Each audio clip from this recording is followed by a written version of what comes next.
Goa ട്രിപ്പിൻ്റെ last ദിവസമാണ്, 4-മത്തെ ദിവസമാണ്. അപ്പോൾ നമ്മൾ രാത്രി ഉറങ്ങി എണീച്ച് ട്രെയിനിൽ ഉറങ്ങിയതാണ്. അപ്പോൾ രാവിലെ ആകുമ്പോൾ ട്രെയിൻ സ്റ്റേഷനിലെത്തി. അപ്പോൾ ഇനി വീട്ടിൽ പോകണമെങ്കിൽ ലൈൻ ബസ്സിൽ പോകണം. അപ്പോൾ ലൈൻ ബസ് കയറാൻ വേണ്ടി ബസ് കയറാൻ നിൽക്കുകയാണ് ഞാൻ. അപ്പോൾ വരുന്നവരൊക്കെ ഞങ്ങളുടെ കൂടെയുള്ളവരാണ് കേട്ടോ. അപ്പോഴാണ് എൻ്റെ വയറ് ഗുഡു ഗുഡു ഗുഡു എന്ന് പറഞ്ഞത്. അപ്പോൾ വിശന്നപ്പോൾ 11 മണിയാകുന്നൊരു ടൈമായപ്പോൾ ഫുഡ് കഴിക്കാൻ പോയി.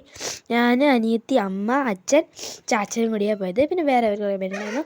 ഞാനും അനിയത്തിയും 2 നെയ് റോസ്റ്റ് പറഞ്ഞു. അമ്മയും അച്ഛനും ചാച്ചനും 3 മസാല ദോശയും വന്നു. എല്ലാം കഴിച്ച് വയറൊക്കെ നിറഞ്ഞു. ലൈൻ ബസ് എല്ലാം കയറി. അപ്പം നമ്മൾ വീട്ടിൽ തിരിച്ചെത്തി ഗോവ ട്രിപ്പ് കഴിഞ്ഞിട്ട്. അപ്പോൾ എല്ലാം കൊണ്ട് അടിച്ചു പൊളിച്ചു.